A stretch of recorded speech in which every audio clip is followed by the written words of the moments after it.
Buying a car that doesn't run is a huge risk. And buying a twin turbo 300ZX that doesn't run is an even bigger risk.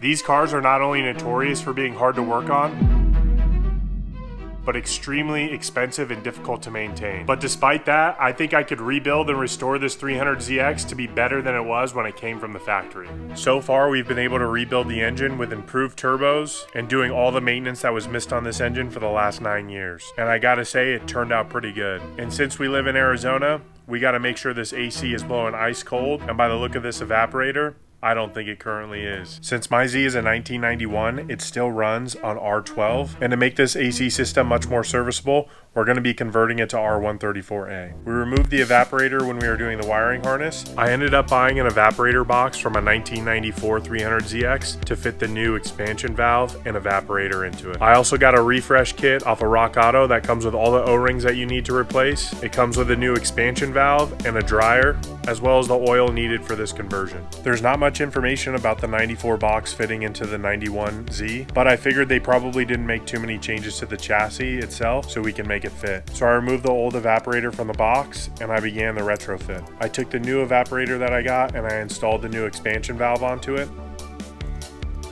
And once I had the expansion valve installed, I wrapped everything with cork tape. This is going to help insulate everything, prevent condensation and corrosion on these components, and this is how it was assembled from the factory. It comes in a large roll like this, and you can get it from the auto parts store for about 20 bucks. Now that the evaporator is fully assembled with the expansion valve, I went ahead and replaced it into the 94 box and tidied everything up to make it look just like OEM. The last step was just to replace the foam weather stripping that was disintegrating.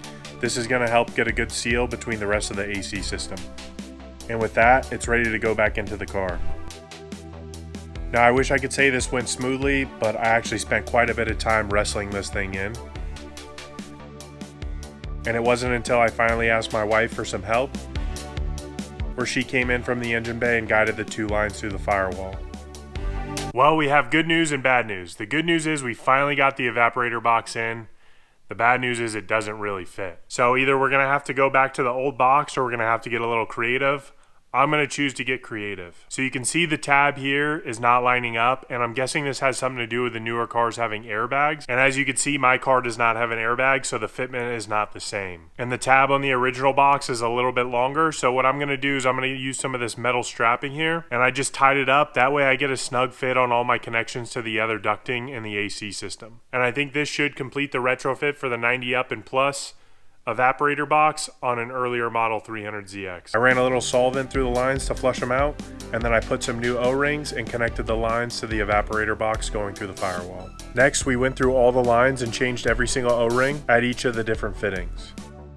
As you can see here, these old O-rings were hard as a rock, and we also needed to change them to these green ones since we're changing refrigerant. Now, unfortunately, this is where things get complicated with this retrofit. R12 systems are much better at cooling, and they use a serpentine style condenser, where R134 systems use a parallel tube condenser, which help with cooling with the less efficient refrigerant. However, they no longer make a twin turbo 300ZX condenser. So for this one, we're actually gonna stick with the serpentine style condenser, which is gonna mean it's gonna be less efficient and not cool as well, but it's really our only option. And unfortunately, when we were taking off the condenser to flush it out and clean it, one of the lines was actually seized and it stripped all the threads off. So I ended up taking it to APAC and got a new fitting put on to save this condenser, since we know that this one doesn't leak.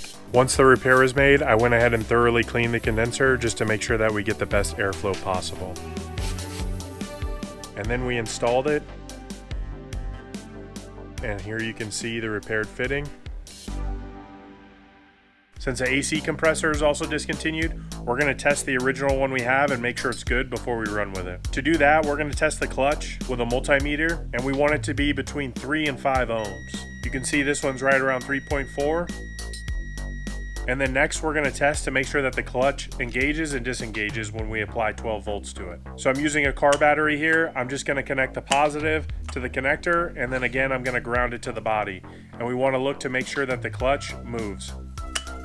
If the clutch moves, we're going to run with this since we don't really have any other options at this moment. And now the last step before we get this AC compressor installed on the engine is we want to pressure test the system. So I'm connecting the line to the AC compressor, and then I install this adapter on the low pressure line so that we can fit our R134 gauges on here.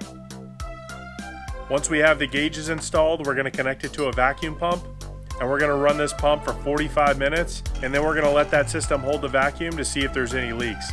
If it holds the vacuums, we know we're good to move forward, and after letting it sit overnight, I'm happy to report it didn't lose any vacuum. Now, if you're sick of AC systems, the good news is we're going to move back to working on the motor to finalize the last few things before we actually drop it back into the engine bay. We've got a brand new alternator that we're going to be putting in, a brand new power steering pump, and brand new belts. The alternator was pretty straightforward. I attached the bracket and got it back up on the motor.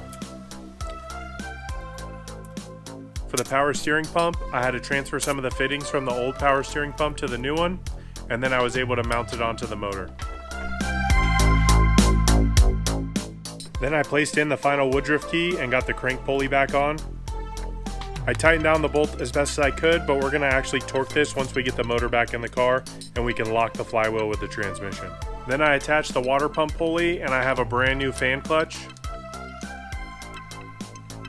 And from there we were able to tension the first two belts.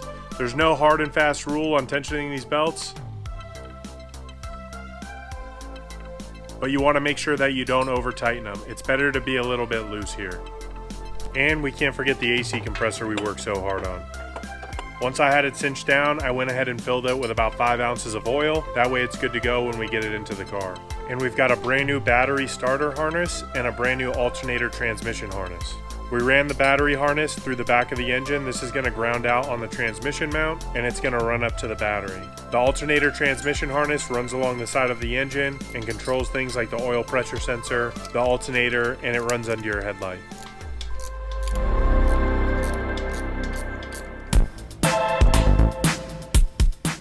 Now, one of the things I've been avoiding tackling is the power steering rack. I hate working from under the car, but it's got to be done before this engine goes back in. So once I got climbed under there, I put on the new power steering rack bushings, and I went ahead and got it tightened down. Now, as far as making sure that the steering wheel was lined up with the power steering rack, what I did was I turned the power steering rack all the way to the lock to the left, and then I turned it all the way to the lock to the right. And I counted how many turns that took, and then I split the difference so that it was centered. Then I went ahead and made sure that the steering wheel was centered, and I figured this will get me close enough, and if I have to, I can make some small adjustments by reinstalling the steering wheel to the center point. And then for the power steering lines, I went ahead and picked up this power steering kit from Concept Z Performance, since I imagine the original lines were either leaking or they're going to leak soon. This kit comes with a manifold and all the fittings that you need, and it also allows you to run an R32 power steering sensor. The power steering sensor for the Z32 has been discontinued, so these type of kits allow us to keep these cars on the road. The only things left to do on the engine are going to be on the back once we take it off the stand, like the pilot bearing, the rear main seal, and install the clutch. And for the actual chassis, we need to do the stuff to do the manual swap, like install the clutch pedal, the master cylinder, and run the clutch line. Once we have all that complete, the engine will go back in. So this is probably the last episode you'll see with the engine outside of the car. In the next episode, we're gonna get all that done and put it back in and hopefully drive this thing for the first time in 9 years. So if you haven't already, make sure you subscribe, drop a like on the video, and I'll see you guys next week.